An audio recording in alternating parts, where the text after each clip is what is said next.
our first personality reading, team, as Madam said, and you people are here with them. Your Prince IT, the winner of Book 1 Reading Competition Season 2, one primary edition. So, students, your personality complete. The reader is Uriel, Prince IT.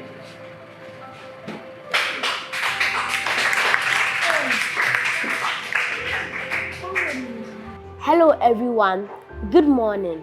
My name is Uriel Prince Barton IT. As my father said, the winner of Book 1 Season 2, lower primary category. Your host on Time with Uriel. Today, we are going to read an exciting and adventure story titled Greggory Crew, written by Caroline Binch. I'm here with the people from Bishop Girls School and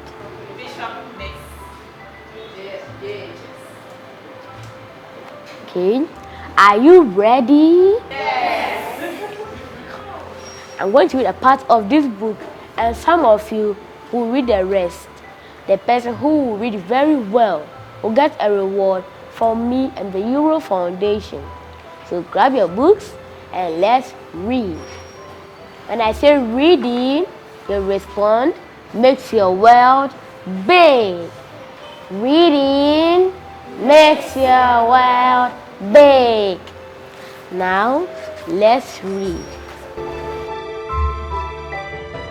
Greggory Crew.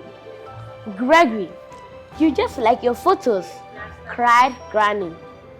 It's your granny going to kiss you at last. And here's your grandpa. My, we're so pleased to have you home, Grandpa said, sitting in the taxi from the airport, squashed tightly between his grandparents. Greggory wished he was back home with his mom and dad. Why did he have to come to Tobago? The air was stifling and the strange smell disturbed him. Greggory shut his eyes. All of a sudden, he felt very tired. The taxi stopped outside a very small house. Do you really live here? Asked Greggory. Granny and Grandpa just laughed as they took him inside and showed him his room. The last he saw before he fell asleep was a lizard looking down at him from the ceiling. Greggory woke up the next morning with just a sheet over him. It was hot. Sun poured in through the open window. There were no toys, no books, no carpets, not even a proper door. Greggory scratched at his arm. Something had beaten him during the night. Was he really expected to stay here for 4 weeks? In the kitchen, Granny was cooking breakfast and Grandpa sat at a table with a boy Greggory hadn't seen before. This must be his cousin. His mama told him about Linus and how he lived with Granny and Grandpa. Good morning, Greggory. They all smiled at him. Come have some food, boy. Then Linus will show you around, said Greggory. Greggory sat down and looked at his breakfast plate. Scrambled eggs. He could deal with that. But it wasn't eggs. Greggory spluttered and spat it out and spat the salty stuff as politely as he could. Hey, you don't like your big and bojo, said Grandpa. It's just bread and saltfish. It's cool, said Greggory. I'm just not hungry. He drank a glass of fruit juice and followed Linus outside. Linus was a year older than Greggory, but much smaller. What do you do around here? Asked Greggory. Got a bike?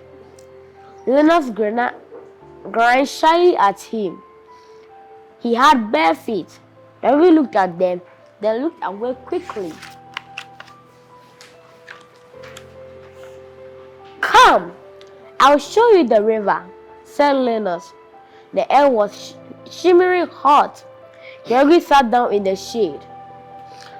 I'd rather stay here, he said. It's cool. Well, I will feed the goose, Then dip in the river, said Linus, and off he ran. Greggory watched him go. Didn't want to play with him anyway, he thought. How can he move so fast in this heat? He stretched out flat and dreamed of hamburgers. But supper that evening turned out to be meat so hot and spicy, he could only eat the rice on his plate.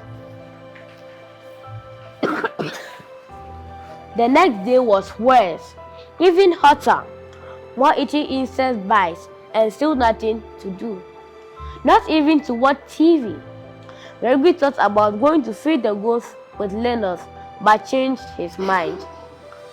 He wouldn't know how, so instead, he sat in the yard and played with his pocket game until Linus came back. He offered Linus a game. Man, this is boss, laughed Linus. You are letting them kill you, said Greggory. Let me show you. But Linus jumped up and left, saying, You sure you know it all? Greggory, you sure think you cool?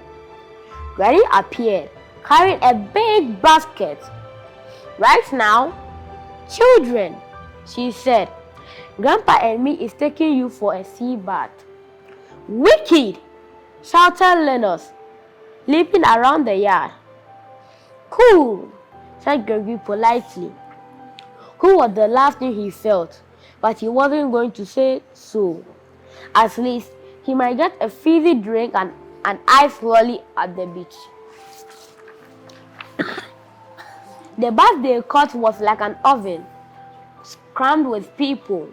When they finally got there, the beach had palm trees and sand, just like a travel poster. There wasn't anywhere to get ice cream or chips, and Greggory had missed out again on breakfast, so he was feeling very hungry. Linus rushed off, cartwheeling along the sand. Greggory sauntered after him. Are you enjoying the story? What was there to get excited about? How many of you have visited Grandma or Grandpa's place during your vacation? Ready? Makes your world big. Now, we have come to an end of a half page. Now, who wants to continue? Yes, you. The sea looked warm, blue and a bit rough. Greggory was a good swimmer, and he jumped into the waves with a shot. Suddenly, something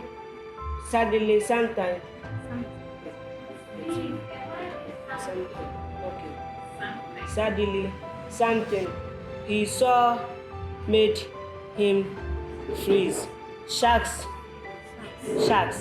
He started swimming for his life. When he reached the shore, he was spluttering and shaking with fright. Sharks. Oh no, Greggory. They're not sharks, said Granny comfortingly. They are dolphins. Look, see. The dolphins is our best sea friend. Grandpa was checking. Lennox fell about laughing. You a fool. Really, you know, cool. That was good. Clap for him. Now, who wants to continue?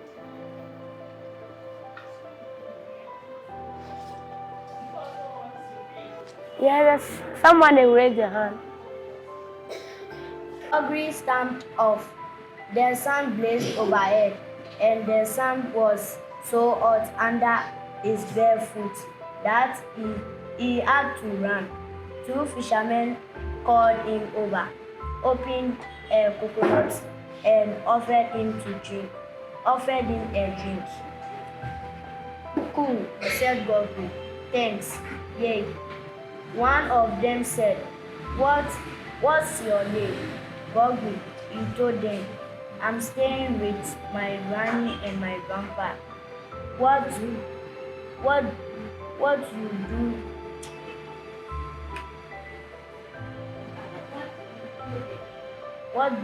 what you doing with yourself? Then you've been swimming. Yay, said Glory. I thought I saw some sharks, but they were just dolphins. So it was cool. Friendly sharks. Yay, you got to watch them, they said. Grinning. Greggory could not help smiling too. One of the fishermen wrapped a big red fish in a leaf. Yeah, very cool. Take this to your granny and come out fishing with us soon. That was great. Clap for him. Greggory was grinning when he presented his parcel to Granny. My, what a lovely fish, Greggory, she said Granny, giving him a hug. Tonight, we have a big fish fry.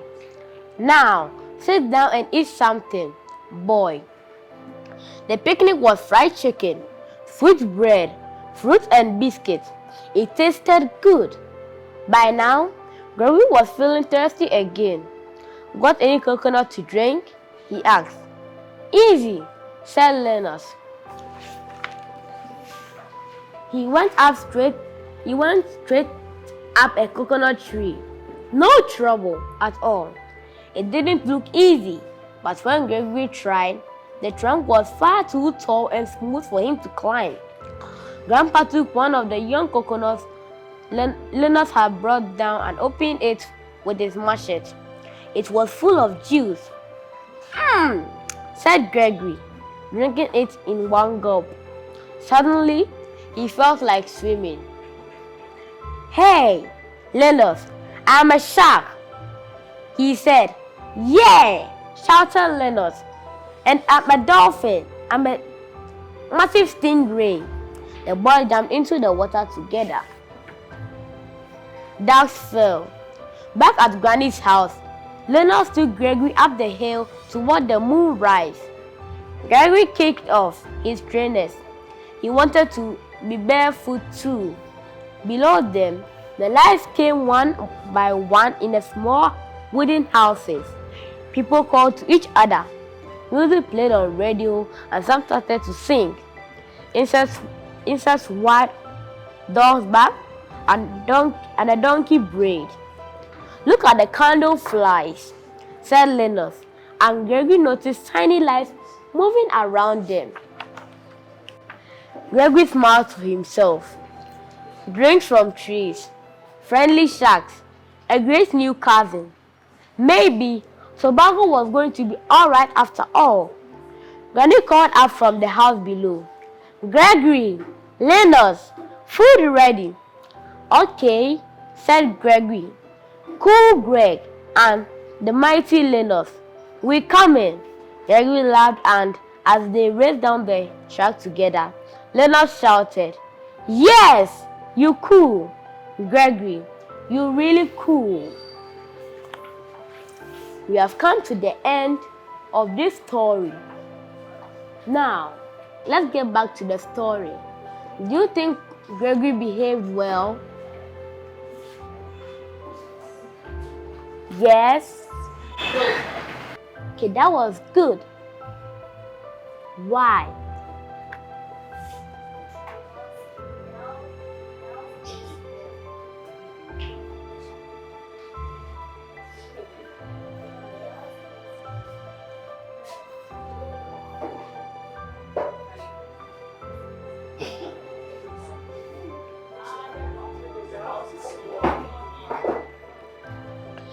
Okay, that was good. Let's clap for him. Now, what have you learned? We have learned that when we go somewhere, we should behave well, because at the end of the day, You will like the place and you don't want to go back home. Let's go through some few words. Our first word is politely. Okay. You can write them down when you go home. Politely. Grin. On the 5th page. Sauntered.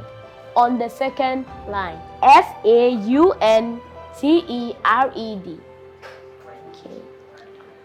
Cartwheeling, which is on the 1st line. Cartwheeling.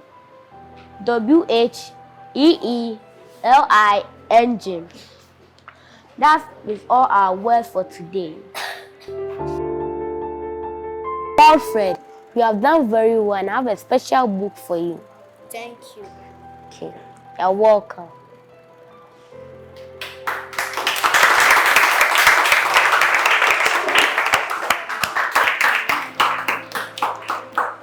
Right, today you read well and I have a special book for you. You're welcome. Until then, stay safe and don't forget, reading makes your world big. Bye-bye.